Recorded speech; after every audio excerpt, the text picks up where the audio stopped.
నిర్గమాకాండం 4వ అధ్యాయం 20 వరకు నేను చూసాం. అంటే ఇప్పుడు మోసే దగ్గర సెలవు పుచ్చుకొని మిద్యాను యాజకుడైనటువంటి ఇత్రో చేత మోసే సెలవు పుచ్చుకొని తన భార్యను తన ఇద్దరు కుమారుల్ని తొడుక్కొని మరలా ఐగుప్తుకు పోవడానికి సిద్ధపడ్డాడు. సిద్ధపడిన సందర్భంలో దేవుడు అతనికి అక్కడ ప్రత్యక్షమయ్యి అతనిని ఉత్సాహపరిచాడని నిన్న చూసాం. 4వ అధ్యాయం 19 ఏం చూసాం?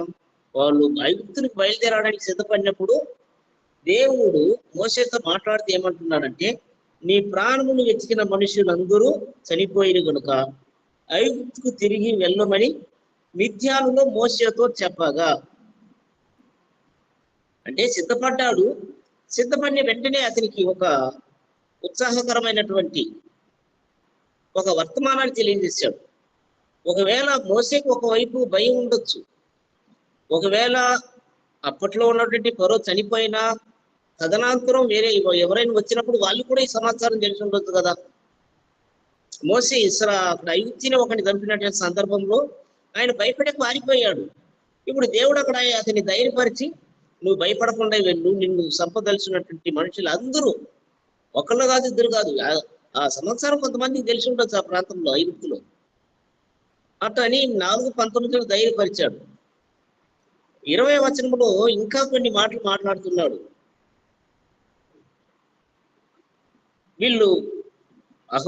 మోసే అతని భార్య అయినటువంటి సిపోరా అతని ఇద్దరు కుమారులు కూడా బయలుదేరారని 20లో చూసాం.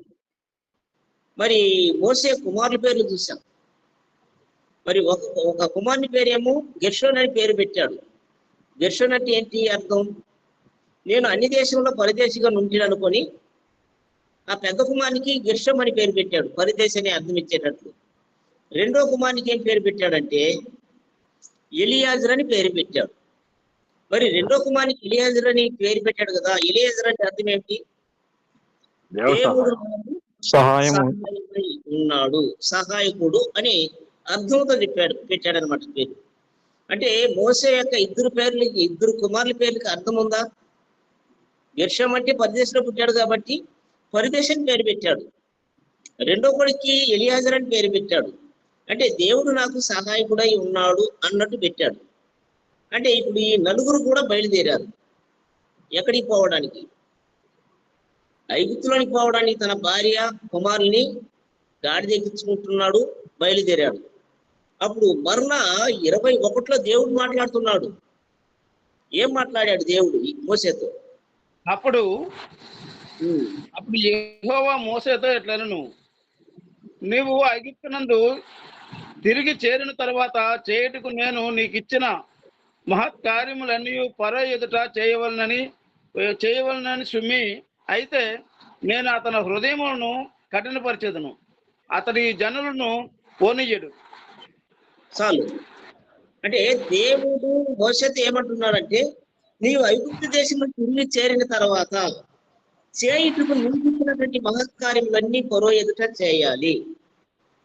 నువ్వు ఎన్ని మహత్కార్యాలు చేసినా అతను మాత్రం మిమ్మల్ని పోనీయడు. మరి ఎందుకు పోనీయడో ఆ సందర్భాన్ని మనం ఇక్కడ చూడబోతున్నాం. మరి ఇప్పటికీ ఆయన మోసగించినటువంటి మహత్కార్యాలు ఏమిటి? 4వ అధ్యాయంలో చూశారు. 4వ అధ్యాయం 1వ వచనంలో మోసేతో మాట్లాడితే ఏమన్నాడు? మోసే నీ చేతులు ఏముందన్నాడు? కర్ర అన్నాడు. మరి ఆ కర్ర చేత సూచక్రియలు నేర్పించాడా? కింద పడే పాము అయింది, పట్టుకో కర్ర అయింది. అది ఒకటి. రెండో సూచక్రియ ఏంటి? కుష్టం వచ్చింది. మరలా పెట్టి తీస్తే కుష్టం పోద్ది. ఆ రెండు నమ్మకపోతే మూడో దాన్ని ప్రయోగించమన్నాడు. ఆ మూడో సూచక్రియ ఏంటి? ఏ తీసుకొచ్చి ఆరిని నేల మీద పోస్తే అది రక్తంగా మార్చబడతాయి. ఈ 3 కార్యాలు ఏదో ఒక కార్య విషయమై మిమ్మల్ని నమ్ముతాడని దేవుడు చెప్పాడు. ఆ కార్యాన్ని ఇప్పుడు ఏం చేయాలంటే ఐగుప్తు దేశంలోనికి వెళ్ళి ఫరో ఎదుట చేయాలి.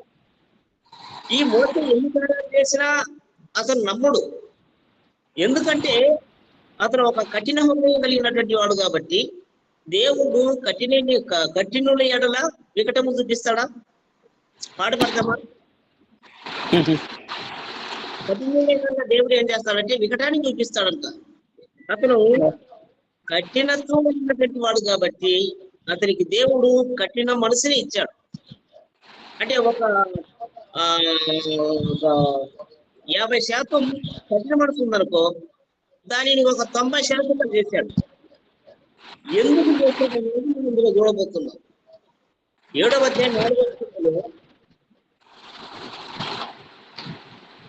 మరి ఫరో వీరి మాట వినకపోవడానికి గల కారణాన్ని చెప్తున్నాడు. 7వ అధ్యాయం 4వ వచనం నిర్గమకాండం చదువుదాం.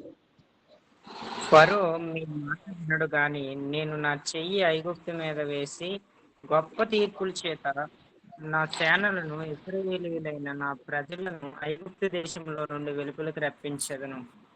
సరే, మరి ఎందుకు అతడు ఈ జనులను పోనీయడం అర్థమైందా? తన చెయ్యి ఐగుప్తు మీద వేసి గొప్ప తీర్పును తీర్చబోతున్నాడు. ఐగుప్తు దేశాన్ని నాశనం చేయాలని ఉద్దేశం కలిగి ఉన్నాడు. ఎందుకు నాశనం చేయాలంటే ప్రపంచమంతటా కూడా నిజమైన దేవుని శక్తి ఏమిటో దేవుడు ఫరో ద్వారా సమస్త జనానికి ఒక పాఠం నేర్పబోతున్నాడు. 20 చూద్దాం.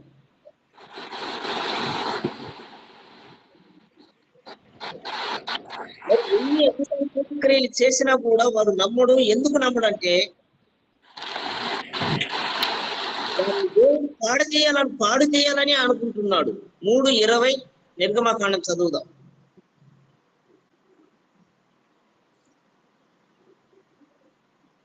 చదవండి నరేష్. కానీ నేను నా చెయ్యి చాపి మధ్యమున నేను చేయదలిచి ఉన్న నా అద్భుతములన్నిటినీ చాపి దాన్ని పాడు చేసేదను. అటు తరువాత అతడు మిమ్ము పంపివేయును. అంటే దేవుడు ఏమేమి చేయాలో వాటి అన్నిటినీ, అంటే అద్భుతాలు కానీ సూచక్రియలు కానీ మహత్కార్యాలు కానీ ఐగుప్తులు చేసిన తర్వాత, ఆ దేశాన్ని పాడు చేసిన తర్వాత అక్కడ ఫరోనే దండం పెట్టి పోనిస్తాడనమాట. ఒక సూచక్రియలు చేశాడు, నమ్మల. 2, 3, 4, 5, 6, 7, 8, 9 10వ కార్యం చేశాడు, జ్యేష్ఠ సంహారం. అప్పుడు ఐగుప్తులో ఉన్నటువంటి ప్రజలు అందరూ కూడా దండం పెట్టారంట ఇశ్రాయేలు చూసి. అయ్యా, మీరు ఇంతవరకు మమ్మల్ని చేసిన కార్యాలు సారు, మీరు ఇక బయలుదేరాన్ని మా దేశాన్ని విడిచిపెట్టని దండం పెట్టారు. వీళ్ళు ఎప్పుడైతే దండం పెట్టడానికి ప్రారంభించారో ఇశ్రాయేలీలు ఒక మెట్టు పైకి ఎక్కారంట. మీరు బంగారు ఇస్తే మేము పోతాం, మీరు వెండిస్తే మేము పోతాం, మీరు వస్త్రాలు ఇస్తే మేము పోతాం, లేకపోతే మేము పోము. అప్పుడు వెండి బంగారాలు పోయినా పోతాయని ఏం చేశారంటే ఈ వెండి బంగారం వాళ్ళకి ఇచ్చి సాగనంపారట. అది కూడా ఒక ప్రవచనం. దేవుడు అబ్రహాంతో చెప్పినట్లు మీ సంతానం మిగిలి ఆస్తితో వెండి బంగారములతో ఐగుప్తుల నుండి బయలుదేరతారన్న ఆ ప్రవచనం నెరవేర్పు అక్కడ. నిర్గమకాండం 7వ అధ్యాయం 3వ వచనాన్ని కూడా చదువుదాం. అయితే నేను ఫరో హృదయమును కఠినపరిచి ఐగుప్తు దేశంలో నా సూచక క్రియలను నా మహత్కార్యములను విస్తరింపజేసేదను. అంటే ఫరో హృదయాన్ని కఠినపరచడానికి గల మరొక కారణం ఏంటంటే దేవుడు చెయ్యదలసినటువంటి సూచక్రియలు కానీ మహత్కార్యాలు కానీ విస్తరించాలంటే ఆయన మనసు కఠినపరచబడాలి. ఇప్పుడు నేను ఒక లేఖనాన్ని చెప్తా, మీరు నమ్మలేదనుకో. ఇంకొక లేఖనాన్ని చెప్తా, మీరు నమ్మలేదనుకో. ఇంకొక లేఖనం చెప్తా, మీరు నమ్మలేదనుకో. ఇంకొక లేఖనం చెప్తా, అంటే మీరు నమ్మేంత వరకు నేను ఏం చేస్తూనే ఉంటా, ఏదో ఒక లేఖనాన్ని లేక ఏదో ఒక ఉదాహరణ చెప్తూనే ఉంటా. మీరు నమ్మితే నేను మరలా చెప్తారా? మీకు చెప్పను కదా. ఒకవేళ ఫరో కూడా మోసే మాట నమ్మి వాళ్ళని బయటికి పంపించి ఉంటే దేవుడు అన్ని కార్యాలు అక్కడ చేయాల్సిన అవసరం లేదు. ఆయన అద్భుతాలు కానీ మహత్కార్యాలు కానీ సూచక్రియలు కానీ విస్తరింపజేయాల్సినటువంటి పని కూడా లేదనమాట. అంటే ఫరో హృదయాన్ని కఠినపరచడానికి గల కారణం ఏంటంటే దేవుని శక్తి ఏమిటో ఆ దేశ ప్రజలు చూడాలి. ఆ దేశాన్ని దేవుడు చేయబోయే కార్యాలని ప్రపంచం చూడాలి. మరి రోమపత్రికలో చూస్తాం, ఎవని ఎడల దేవుడు కరుణిస్తాడో వారిని కరుణిస్తాడు, ఎవని మీద ఉగ్రతను చూపించాలో వాని మీద ఉగ్రతను చూపించి ఫరోని తన పాత్రగా ఉపయోగించుకున్నాడట. ఎందుకంటే దేవుని యొక్క మహిమ శక్తి ప్రపంచమంతా తెలియజేయడానికి ఫరోనే దేవుడు ఎన్నుకున్నాడు అని చెప్పబడుతుంది. నిర్గమకాండం 9:12, నిర్గమకాండం 9:12.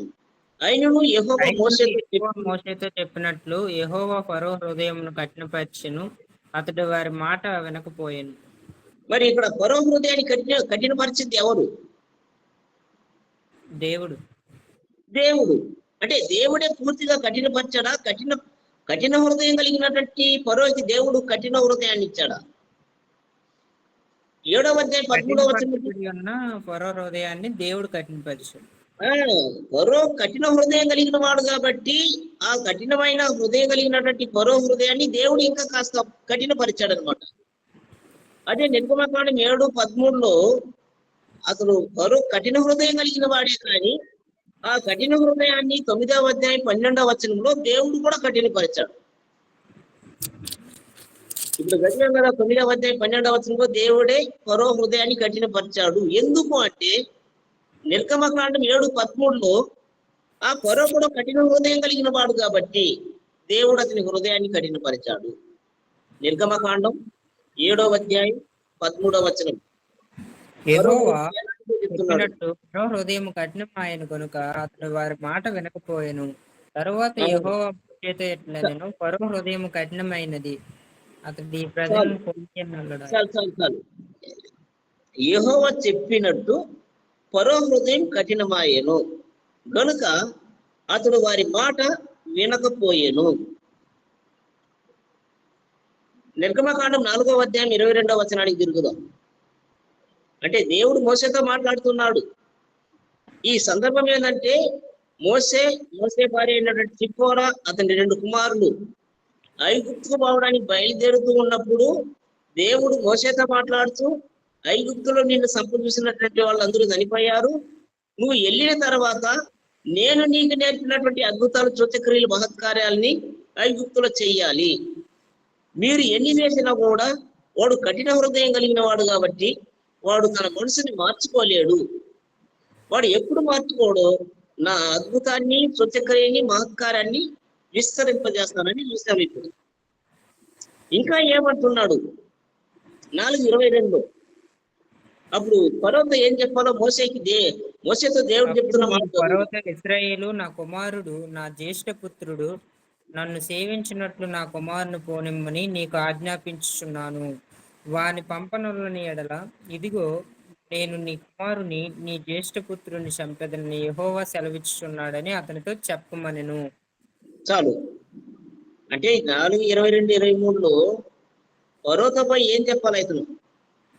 అయ్యా, మీ దగ్గర ఉన్నారే ఇశ్రాయేలీలు లేక ఇబ్రీలు, వాళ్ళు ఎవరో తెలుసా? దేవునికి జ్యేష్ఠ కుమారులు. ఇశ్రాయేలీలు దేవుని జ్యేష్ఠ కుమారులా? అక్కడ ఏకవచనంలోనే చెప్పబడుతుంది జ్యేష్ఠ పుత్రుడని. నా కుమారుడు జ్యేష్ఠ పుత్రుడు. ఇంకొక సందర్భంలో ప్రశ్న వేస్తాడనమాట. ఇర్మియా గ్రంథం 31:9లో ఒక ప్రశ్న, నేను తండ్రిని కానా, ఎఫ్రాయిం నా జ్యేష్ఠ కుమారుడు కాడా అని. ఇర్మియా గ్రంథం 31:9.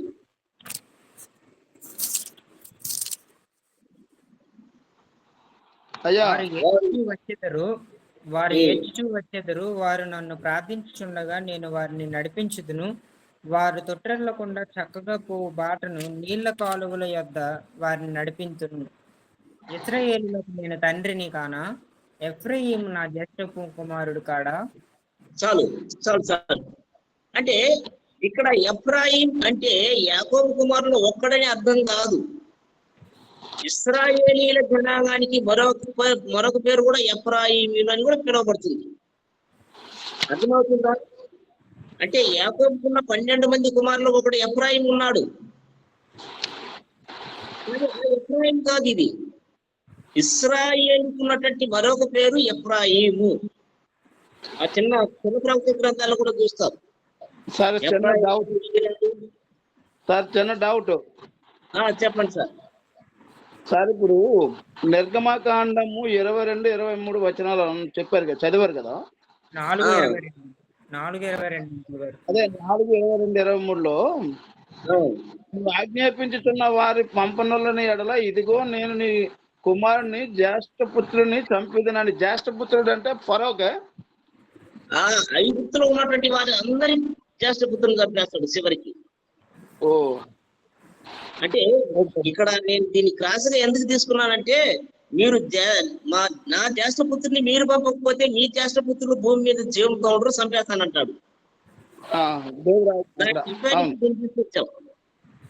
Okay sir, okay. అంటే మీరు నా జ్యేష్ఠపుత్రుడు అయినటువంటి ఇశ్రాయేలీలను పంపకపోతే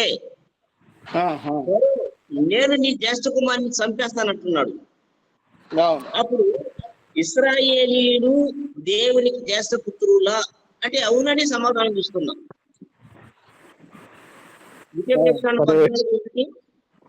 సార్ 22వ వచనం అంటే ఇశ్రాయేలు మొత్తాన్ని ఉద్దేశించి మాట్లాడుతున్నాడు సార్. అవును, అంటే 12 గోత్రాలను ఉద్దేశించి మాట్లాడుతున్నాడు. తర్వాత కింద వచ్చేటప్పుడు తెలిసింది మనకి, ఐగుప్తుల నుండి నా కుమారుని నేను రప్పిస్తేనే కదా, నేను పిలిస్తేనే కదా అంటాడు. అప్పుడు ఐగుప్తుల నుండి పిలిచినప్పుడు ఒకరిని కాదు కదా, అనేకులు కదా. ఎక్కడైనా చదవబోతున్నాం కాబట్టి ఇప్పుడే చదివేద్దాం, నీకు ఆ డౌట్ క్లియర్. హోషేయ గ్రంథం 11:1. హోషేయ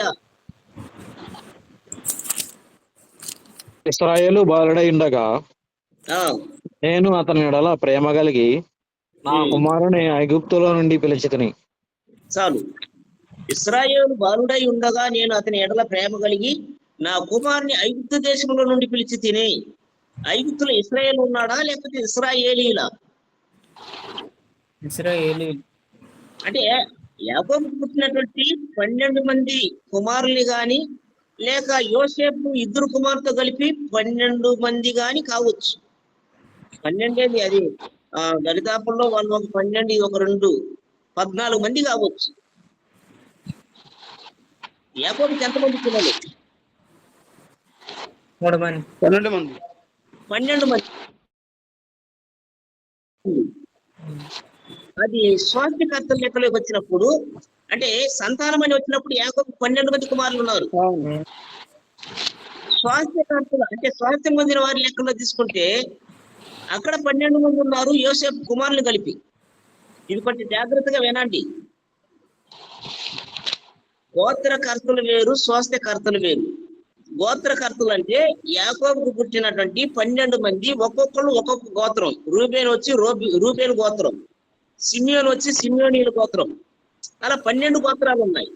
వాళ్ళని గోత్రకర్తలు అంటాం. స్వాస్థ్యకర్తలు అంటే కనాను దేశంలో భూభాగాన్ని పొందినటువంటి వారు, స్వాస్థ్యం పొందినటువంటి వారిని స్వాస్థ్యకర్తలు అని అంటున్నాం. అంటే యాకోబు యొక్క 12 మంది కుమారులు స్వాస్థ్యం పొందారంటే లేదు. అక్కడ యోసేపుకి జ్యేష్ఠ భాగం ఇచ్చాడు యాకోబు. దీవించాడా యోసేపు పుత్రుల్ని? ఆది కాండంలో ఎఫ్రాయిం, మనష్షే ఇద్దరిని కూడా దీవించాడు. అప్పుడు స్వాస్థ్యం పంచుకునేటప్పుడు అక్కడ యోసేపు స్వాస్థ్యం ఉండదు, తర్వాత లేవికి స్వాస్థ్యం ఉండదు. అయ్యా గమనిస్తున్నారా? గోత్రకర్తలు అంటే యాకోబుకు పుట్టిన కుమారుని గోత్రకర్తలు అంటున్నాం. స్వాస్థ్యకర్తలు అంటే యాకోబుకు పుట్టిన యోసేపు, లేవిని విడిచిపెట్టి యోసేపు కుమారులైన ఎఫ్రాయి, మనష్షేల్ని స్వాస్థ్యకర్తలుగా చేర్చాడు దేవుడు. ఇప్పుడు 12 మంది పంచిచ్చాడు కదా భూభాగం. ఆ భూభాగంలో ఎఫ్రాయి, మనష్షేలు ఉన్నారా? మన బైబిల్లో చివరిలో మ్యాప్ ఉంది కదా, 12 మంది గోత్రకర్తలు, రూబేను నుండి ఎఫ్రాయి, మనష్షే వరకు. ఆ స్వాస్థ్యం పొందిన వారు ఉన్నారు కదా, ఆ స్వాస్థ్యం పొందిన లిస్ట్ లో లేవి గాని యోసేపు గాని ఉన్నాడా?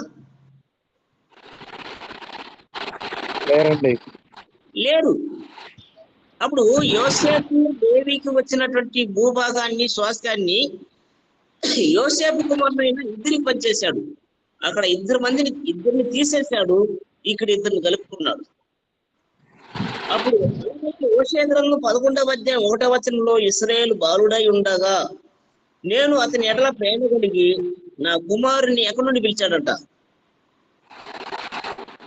ఇప్పుడు మనం వెళ్తున్న పరమేనాది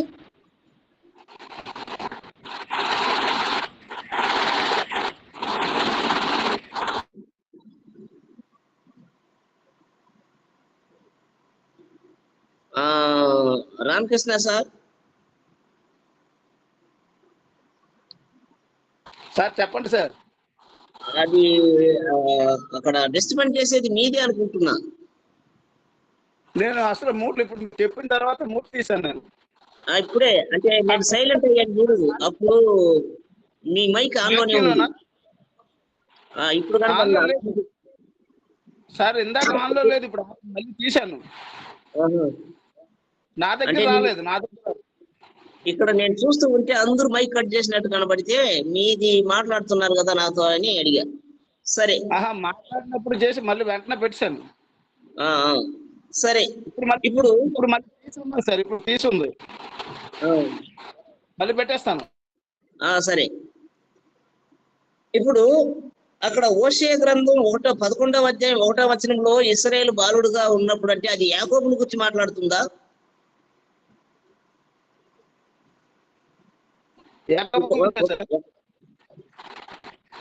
ఒకవేళ ఇశ్రాయేలు బాలుడంటే ఆ యాకోబు అక్కడికి వచ్చేసరికి ముసలివాడు అయిపోయి ఉన్నాడు, కానీ బాలుడు కాదు. యాకోబు పుట్టినటువంటి పిల్లలు, లేక యాకోబు పేరు ఇశ్రాయేలు కాబట్టి ఇశ్రాయేలు పుట్టినటువంటి పిల్లల్ని ఇశ్రాయేలీలు అంటూ అక్కడ ఇశ్రాయేలీల్ని పిల్లలతో పోల్చి మాట్లాడుతున్నాడు. బాలురు అని, బాలురని, తర్వాత కుమారుడు అని ఏకవచనంలో పలుకుతున్నాడు. అంటే ఇశ్రాయేలీని ఐగుప్తు దేశంలో నుండి తీసుకొచ్చినప్పుడు కొన్ని ఉపమాన రీతిగా చెప్పబడుతున్న కార్యాలు కూడా ఉన్నాయి. ఫలములు నాకు ఇచ్చిన పరలోకపు తండ్రి పాట తెలుసా? తండ్రి ప్రభాత్ ఫలములు ఆశించిన, అవును తెలుసు. మరి అక్కడ ఐగుప్తులో నుండి పీకి తెచ్చాడు ఒక ద్రాక్షవల్లిని. ఐగుప్తు నుండి నిన్ను పెరికి తెచ్చినాడు సంఘ ద్రాక్ష అంటే అక్కడ ఇశ్రాయేల్ దేనితో పోలుస్తూ ఉన్నాడంటే ద్రాక్షవల్లితో పోలుస్తూ ఉన్నాడు. మనం యెషయా గ్రంథంలో చూస్తాం. ఐగుప్తులో నుంచి తీసుకొచ్చినటువంటి ద్రాక్షవల్లి అంటే అక్కడ అది అక్షరార్థంగా ద్రాక్షవల్లి కాదు, అది ఇశ్రాయేలీని ఉద్దేశించి మాట్లాడుతున్నటువంటి మాట. ఇక్కడ కూడా బాలుడు అన్నప్పుడు పిల్లోని గురించి కాదు, కానీ ఇశ్రాయేలీని ఉద్దేశించే మాట్లాడాడు. ఎందుకంటే ఐగుప్తులో నుండి పిలిచింది ఎవరిని? మరి ఇది యేసుక్రీస్తు కూడా వర్తించే ఒక ప్రవచనంగా కనబడుతుంది. యేసుక్రీస్తుని సంపదలిచినప్పుడు 2 ఏళ్ళు పిల్లలు చంపేయమన్నప్పుడు యోసేపు ఏం చేశాడు? దూత ద్వారా హెచ్చరిక చేయబడి వీళ్ళు ఐగుప్తుకు పారిపోతారు. ఎవరు? యేసుక్రీస్తు పసిబిడ్డగా ఉన్నప్పుడు యోసేపు తీసుకొని వెళ్ళిపోతాడు. అప్పుడు ఇంకొక ప్రవచనం ఏంటంటే నా కుమారుని ఐగుప్తులో నుండి పిలిచి తిని, అది ఎవరిని గురించి? అది క్రీస్తును గుర్చినటువంటి ప్రవచనం. ఒకవేళ ఆ ప్రవచనం పోలి కూడా ఈ హోషేయ గ్రంథం 11:1 కనబడుతూ ఉంది. సరే, మనం 22-23కి వెళ్ళిపోదాం. అప్పుడు ఫరోతో మోషే ఏం మాట్లాడాలంటే ఇశ్రాయేలు నా కుమారుడు, నా జ్యేష్ఠ పుత్రుడు. అంటే ప్రారంభంలో యూదులని ఇశ్రాయేలీలని లేరు. యూదులని ఇశ్రాయేలీలని ఎప్పుడు విభాగించబడ్డాయంటే సొలొమోను కాలంలో విభాగించబడ్డాయి. అర్థమవుతుందా? యూదావారని ఇశ్రాయేలీలని ఎప్పుడు దానిని సపరేట్ చేశారంటే రాజ్యం 2గా విడిపోయినప్పుడు 2 గోత్రాలేమో యూదా రాజ్యం అయింది, 10 గోత్రాలేమో ఇశ్రాయేలీలు అయ్యారు. ఈ 2 యూదా ఇశ్రాయేలీలు అనడానికి ముందు అంటే ఐగుప్తు దేశంలో నుండి లేక యాకోబు పుట్టిన కుమారుల దగ్గర నుండి కూడా దావీదు లేక సొలొమోను పరిపాలన వరకు కూడా అందరినీ ఇశ్రాయేలీలే అని పిలిచేవాళ్ళు. అక్కడ యూదులని ఇశ్రాయేలీలని లేరు. ఎప్పుడైతే రాజ్యం రెండుగా విడిపోయిందో, ఉత్తర రాజ్యం దక్షిణ రాజ్యం అని రాజ్యం ఎప్పుడు రెండయిందో అప్పుడు ఉత్తర రాజ్యాన్ని ఇశ్రాయేలీ 10 గోత్రం అని, దానికి సోమరోన్ రాజధాని, తర్వాత యూదా బెన్యామీను వచ్చి దక్షిణ రాజ్యం అని, ఆ దక్షిణ రాజ్యం వచ్చి దావీదు రాజ్యం, యూదా రాజ్యం. ఆ యూదా రాజ్యానికి రాజధాని యెరూషలేము. అంతకు ముందు యూదాని లేదు. అన్నిటినీ అందుకే కలిపి దేవుడు అయ్యా ఆ ఇస్రాయేలు నీ భాగ్యం అంత గొప్పది అని అంటాడు. అది దానికి సంబంధించి రిలేటెడ్. అవును. తర్వాత కూడా తర్వాత కాలంలో కూడా యేసుక్రీస్తు కూడా ఉపయోగించేటప్పుడు ఇస్రాయేలీలనే సంబోధిస్తాడు. నశించిన ఇశ్రాయేలీల ఇంటి వద్దకే పంపాడు ఆయన. కానీ ఈ మధ్యలో రాజ్యం విడిపోయినప్పుడు మాత్రమే యూదా ఇశ్రాయేలీలని పిలువబడ్డాయి. దానికి ముందు గాని ఆ రాజ్యం నశించిన తర్వాత గాని యూదా ఇశ్రాయేలీలని సెపరేషన్ ఏమీ లేదు. అప్పుడు ఇశ్రాయేలు అన్నప్పుడు ఆ 12 గోత్రికుల గురించి మాట్లాడుతున్నాడు. కానీ అక్కడ ఏకవచనంలో పలికినట్టు మనకు కనబడుతుంది. ఇశ్రాయేలు నా కుమారుడు, నా జ్యేష్ఠ పుత్రుడు. అది ఇశ్రాయేలీని ఉద్దేశించే, ఐగుప్తులో ఉన్నటువంటి వారిని ఉద్దేశించే మాట్లాడుతున్నాడు దేవుడు. అంటే మోసే వెళ్ళి ఫరోతో చెప్పాలా ఏమని? ఇశ్రాయేలు నా కుమారుడు, నా జ్యేష్ఠ పుత్రుడు. ఒకవేళ నా జ్యేష్ఠ పుత్రుని పంపకపోతే నీ జ్యేష్ఠ పుత్రుడు నీకు దక్కడు. అంటే ఒక ఫరో కుమారుడు మాత్రమే కాదు, అక్కడ చెప్తా అంటే ప్రతి కుటుంబంలో ఉన్నటువంటి జ్యేష్ఠులు అందరూ చనిపోతారు. పశువుల్లో కూడా జ్యేష్ఠత్వం అంటే ప్రథమ ఫలంగా ఉన్నటువంటిది అన్నీ పోతుందన్నమాట. ఆవులు గాని, మేకలు గాని, మందలు గాని అన్నింటిలో కూడా జ్యేష్ఠమైన దాన్ని చంపేస్తాడు దేవుడు. ద్వితీయోపదేశకాండం 14:1 అక్కడ మాట్లాడుతూ, మీరు మీ దేవుడైన యెహోవాకు బిడ్డలు గనుక.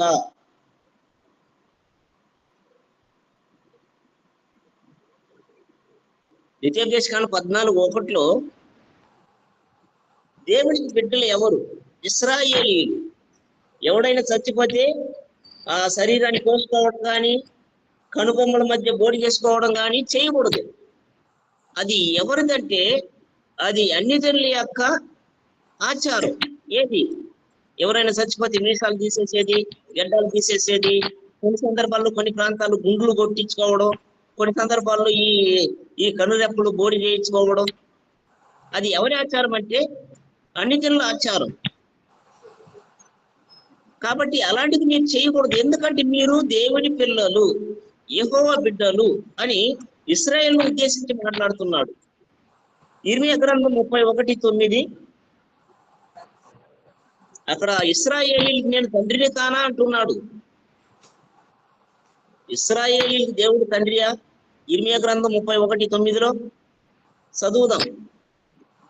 వారు ఏడ్చుచూ వచ్చెదరు, వారు నన్ను ప్రార్థించుచుండగా నేను వారిని నడిపించుదును. వారు తొట్టిల్లకుండా చక్కగా పోవు బాటను నీళ్ల కాలువల యొద్ద వారిని నడిపించును. ఇశ్రాయేలునకు నేను తండ్రిని కానా? ఎఫ్రాయిము నా జ్యేష్ఠ కుమారుడు కాడా? చాలు. అంటే అక్కడ ఎఫ్రాయిం ఉన్నాడు, ఇశ్రాయేలు ఉన్నాడు. ఇశ్రాయేలు ఈక్వల్ ఎఫ్రాయిం. ఎఫ్రాయిం అన్న కూడా ఇశ్రాయేలు ఉద్దేశించి మాట్లాడుతున్న మాటే, కానీ అది యాకోబుకు పుట్టినటువంటి 12 మందిలో ఒకని పేరుగా ఉంది, అది మాత్రం కాదు. అంటే ఇర్మీయా గ్రంథం, యెషయా గ్రంథం, చిన్న ప్రవక్త గ్రంథాలు కొన్ని సందర్భాల్లో ఇశ్రాయేలు ఉద్దేశించి ఎఫ్రాయిం అని సంబోధిస్తాడు. అంటే ఆ 12 మందిలో ఒకడున్నాడు కదా ఎఫ్రాయిం, ఆ ఒక్కడు మాత్రం కాదు, కానీ ఇశ్రాయేలీలందరినీ కలిపి ఎఫ్రాయిం అని సంబోధించబడుతుంది. హోషేయ గ్రంథం 11:1 కూడా చదివేశాం. ఇశ్రాయేలు బాలుడై ఉండగా నేను అతని ఎడల ప్రేమ కలిగి నా కుమారుని ఐగుప్తులో నుండి పిలిచి తిని. అప్పుడు అక్కడ ఇశ్రాయేల్ అంటే యాకోబునే పిలిచాడా? అంటే యాకోబుకు మరో పేరు ఇశ్రాయేలే కదా. అంటే అక్కడ యాకోబు ఉన్నాడు ఈ సందర్భానికి. ఇప్పుడు మోషే ఇశ్రాయేల్ బయటికి తీసుకుపోయేటప్పుడు యాకోబు ఉన్నాడు అక్కడ. యోసేపు కూడా లేడు. యాకోబు సంగతి తర్వాత, కానీ యాకోబు కుమారుడైన యోసేపు అయినా ఉన్నాడా? లేరు. లేడు. అంటే కొడుకే లేనప్పుడు తండ్రి ఆడుంటాడు. అప్పుడు పిలిచింది యాకోబుని కాదు, ఇశ్రాయేలుని పిలిచాడు. ఇశ్రాయేలుకు మరొక పేరు యాకోబు ఉంది కాబట్టి అక్కడ యాకోబు పుట్టినటువంటి వారిని యాకోబీలు అనరు. యాకోబు మరొక పేరు ఇశ్రాయేలు కాబట్టి ఇశ్రాయేలు పుట్టినటువంటి వారు ఇశ్రాయేలీలను సంబోధిస్తూ అక్కడ ఐగుప్తులో ఉన్నటువంటి ఇశ్రాయేలీని ఇశ్రాయేలు బాలుడు, ఆయన నా కుమారుడు అని సంబోధిస్తూ ఉన్నారు. యెషయా గ్రంథం 64:8. అక్కడ ఇశ్రాయేలీలు ఏమంటున్నారు? యెహోవా నీవే మాకు తండ్రివి. అంటే ఇశ్రాయేలీ దేవుని చూసి ఏమంటున్నారంటే యెహోవా నీవే మా తండ్రి అని సంబోధిస్తూ ఉన్నారు. అంటే ఇశ్రాయేలీలు దేవుని కుమారులేనా? మరి జ్యేష్ఠ కుమారుడు అన్నప్పుడు ఇశ్రాయేలీలు జ్యేష్ఠుడు. మరి దేవునికంటూ అప్పుడు సొంత జనాంగం ఎవరైనా ఉన్నారా? ఇశ్రాయేలీలు తప్ప. ప్రపంచంలోనే దేవుడు మొట్టమొదట ఎన్నుకున్నటువంటి వారు ఎవరంటే ఇశ్రాయేలీలు. అందుకని వారిని జ్యేష్ఠులుగా దేవుడు చెప్తున్నారు. దాని తర్వాత మనం కూడా ఉన్నామా? జ్యేష్ఠులు కాదు, మనమే హిందువులు ఉన్నారు, బౌద్ధులు ఉన్నారు, ఉన్నారు. కానీ దేవుడైతే మొట్టమొదట ఎవరిని ఎన్నుకున్నాడంటే ఇశ్రాయేలీలను తన స్వకీయజనంగా ఎన్నుకున్నాడు. వారే దేవునికి ప్రథమ సంతానం లేక జ్యేష్ఠ సంతానం. ఒకవేళ నా జ్యేష్ఠ పుత్రుని నువ్వు పంపకపోతే ఏం చేస్తానన్నాడు 4:23 నిర్గమకాండంలో. మన పాఠానికి తిరుగుతున్నాం. ఇశ్రాయేలు నా జ్యేష్ఠ పుత్రుడు అని చెప్పాడు. ఒకవేళ నా జ్యేష్ఠ పుత్రుని నువ్వు పంపకపోతే దేవుని యొక్క రియాక్షన్ ఎలా ఉండబోతుంది ఐగుప్తు మీద? 4:23 చదువుదాం. నరేష్ చదవండి ఎవరున్నా. 4:23 నన్ను సేవించున్నట్టు నా కుమారుని పోనిమ్మని నీకు ఆజ్ఞాపించున్నాను. వాని పంపని నొల్లని ఎడల ఇదిగో నేను నీ కుమారుని నీ జ్యేష్ఠపుత్రుని చంపెదనని యెహోవా సెలవిచ్చున్నాడని అతనితో చెప్పుమనెను. అప్పుడు మోషేతో చెప్పాడు, మోషే నువ్వు ఫరోతో మాట్లాడు, నీ దేశంలో ఉన్నటువంటి నా ప్రజలు నా జ్యేష్ఠ కుమారుని నువ్వు పంపకపోతే ఫరో ఇదే నీకు చివరి క్షణం. ఒకవేళ నా జ్యేష్ఠ కుమారుని పంపకపోతే నీ జ్యేష్ఠ కుమారుని చంపుతానని హెచ్చరించమన్నాడు మోషే ద్వారా. మోషే హెచ్చరిక చేశాడా? సందర్భం వచ్చినప్పుడు హెచ్చరిక చేశాడు. 105వ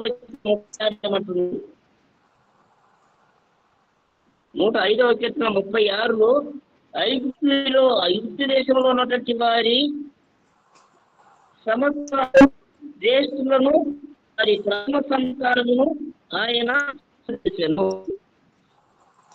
5వ కీర్తన 36వ వచనం చదవండి, నేను కూడా చదవండి.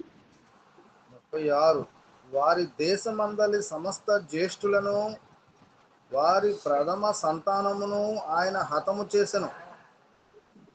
చాలు. అంటే 105వ కీర్తన మొత్తం కూడా ఏంటంటే ఐగుప్తులో దేవుడు చేసినటువంటి కార్యాన్ని గురించి మాట్లాడుతుంది. వారి దేశమందలి సమస్త జ్యేష్ఠులను వారి ప్రథమ సంతానాన్ని దేవుడు ఏం చేశాడంటే అతను చేశాడు. అదే 135వ కీర్తన 8వ వచనంలో మరి దేవుడి సంగతి ఏంటి? మనుషుల్లో ఉన్నటువంటి ప్రథమ సంతానమే కాదు కానీ పశువుల్లో ఉన్నటువంటి తొలి సంతానాన్ని కూడా ఆయన నిర్మూలన చేశాడు. 105వ కీర్తన 8వ వచనం. ఐగుప్తులో మనుషుల తొలిచూళ్లను పశువుల తొలిచూళ్లను ఆయన హతము చేసెను. చాలు. అంటే మనుషుల యొక్క తొలిచూళ్ళని మాత్రమే కాదు కానీ పశువుల్లో ఉన్నటువంటి తొలిచూళ్ళను కూడా చంపేశాడు ఆయన. మరి అందుకని ఇశ్రాయేలీలకు ఒక అలవాటు ఉంది. ఐగుప్తులో మీ ప్రథమ సంతానాన్ని కానీ మీ పశువుల్లో తొలిచూళ్ళు కానీ నేను హతం చేయలేదు కాబట్టి మీ ప్రథమ సంతానాన్ని, మీరు తొలిసూలు పశువులను కూడా మీరు దేవునికి ప్రతిష్ఠించాలి అనే సిద్ధాంతాన్ని ఎక్కడి నుంచి తీసుకొచ్చాడు దేవుడు. ఐగుప్తులో వీళ్ళు ప్రథమ సంతానానికి ఏమీ లేదు కాబట్టి ఆ ప్రథమ సంతానం ఎవరిదంటే దేవుడికి. ఇప్పుడు ఒక వ్యక్తికి ఒక బిడ్డ పుట్టాడు, మొదట ఆ బిడ్డను దేవుడికి ప్రతిష్ఠించాలా. ప్రతిష్ఠించి ఏం చేయాలా? అక్కడ యాజకుడికి ఒక లెక్క కడతాడు. ధనవంతులైతే ఒక రేటు, నీ బిడ్డను దేవుడికి ప్రతిష్ఠించావు కాబట్టి విమోచించుకోవాలంటే ఒక ఇన్ని రూపాయలు ఇచ్చి విమోచించుకోవచ్చు. పశువుల్లో కూడా అంతే, పశువుల్లో కూడా మనం ప్రతిష్ఠించాలా, దాన్ని విమోచించడానికి కొంత ప్రయత్నం ఇవ్వాలి. నిర్గమకాండం 12వ అధ్యాయం 12వ వచనంలో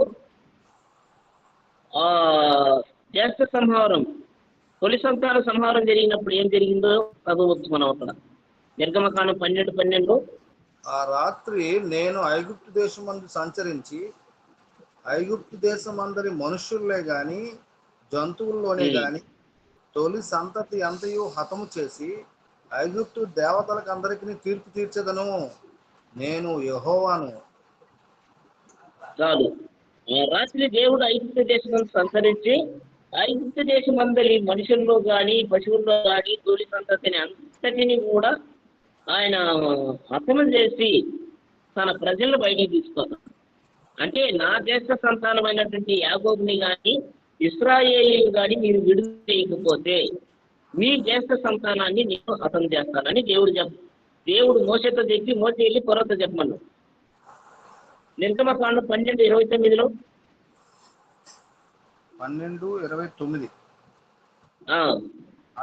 అర్ధరాత్రి వేళ జరిగిందేమనగా, సింహాసనం మీద కూర్చున్న ఫరో మొదలుకొని చెరసాల్లోనున్న ఖైదీ యొక్క తొలిపిల్ల వరకు ఐగుప్తు దేశమందరి తొలిపిల్లలందరినీ పశువుల తొలిపిల్లలన్నిటినీ యెహోవా హతము చేసెను. అంటే 12వ అధ్యాయం 12వ వచనంలో వార్నింగ్ ఇచ్చాడు. పంపకపోతే తొలి సంతానాన్ని సంహరిస్తానన్నాడు. అప్పుడు 12వ అధ్యాయం 29లో ఏం చేశాడంటే దాని కార్యాచరణలో పెట్టి అందరినీ లేపేశాడు. అక్కడ ఎవరెవరిని లేపాడో కూడా చెప్తున్నాడు. రాజు సింహాసనం మీద కూర్చున్న రాజు మొదలుకొని చెరసాల్లో ఉన్న ఖైదీ యొక్క, అంటే ఎత్తైన స్థానంలో నుండి తక్కువ, అంటే ఏ ఒక కుటుంబాన్ని విడిచిపెట్టిన అంటే రాజు ప్రథముడు, దొంగ చివరివాడు, అంతేనా క్రమం? అయ్యలారా, రాజు మొదటి స్థానంలో ఉన్నాడు, దొంగ చివరి స్థానంలో ఉన్నాడు. ఈ మధ్యలో ఇంకా చాలా మంది ఉన్నారు.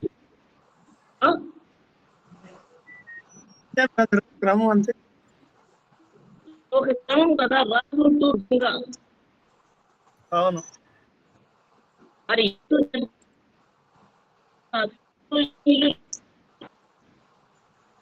ఇంట్లో జ్యేష్ఠ కుమారులు ఉంటారు కదా, జ్యేష్ఠ కుమారులు అందరినీ లేపేశాడు. మరి పశువుల్లో కూడా తొలిసూళ్ళని తప్పేశాడు. వాయిస్ బ్రేక్ అవుతుంది, నెట్ అయిపోయిందేమో చూడండి. నాకు బ్రేక్ అవుతుందా? మరి నెట్ అయిపోయినట్టుందేమో. మరి అయిపోయింది, టైం అయ్యింది మనకి. అంటే ఈ జ్యేష్ఠ సంహారంతో ముగిస్తాం. 78వ కీర్తన 51 చదువుదాం. ఐగుప్తులోని జ్యేష్ఠులందరినీ హాము గుడారములోనున్న బల ప్రారంభమైన ప్రథమ సంతానమును ఆయన సంహరించెను. మరి ఐగుప్తులో ఎవరి సంతానం ఉంది? జ్యేష్ఠ సంతానం అనబోకండి. హాము గుడారములో. ఈ హాము ఎవరో తెలుసా? నోవా కుమారుడు. నోవాకి ఎంతమంది కుమారులు? షేము, హాము, యాపెత్. ఈ హాము ఎక్కడున్నాడు? ఐగుప్తులో ఉన్నాడు. అంటే ప్రపంచంలో ఉన్నటువంటి వారు అందరూ కూడా నోవాహు సంతానమే. ఈ హాము వచ్చి ఐగుప్తు దేశంలో చేశాడు. వినపడుతుందా? వినపడుతుంది, ఆ బ్రేక్ అవుతుంది. సరే అని అంతటితో ఆగుదాం. ఇంకొక 2 ఉన్నాయి చూద్దామంటే కాదా? సరే మీరు రాసుకోండి. సంఖ్యాకాండం 8వ అధ్యాయం 17వ వచనం.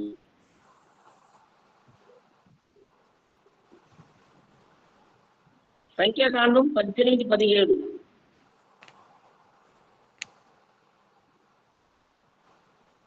అంటే సంఖ్య 8-17 ఏముందంటే, ఐగుప్తులో మీ తొలి సంతానాన్ని చంపలేదు కాబట్టి మీ తొలి సంతానం మొత్తం నాకే మీరు ప్రతిష్ఠించాలి. రాంబాబన్న కట్ అయిందా? లేదు వింటున్నా. అంటే సైలెంట్ ఉంటే కట్ అయిందేమో అనుకుంటున్నా. అంటే డిస్టర్బెన్స్ అంటే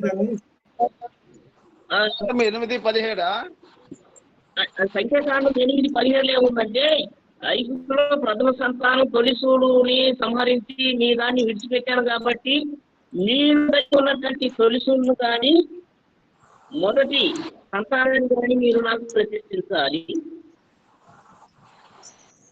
అయిపోయింది. అక్కడికి 4:23 దాకా అయిపోయింది. ప్రభు చిత్తం అయితే 4:24. మరి మనం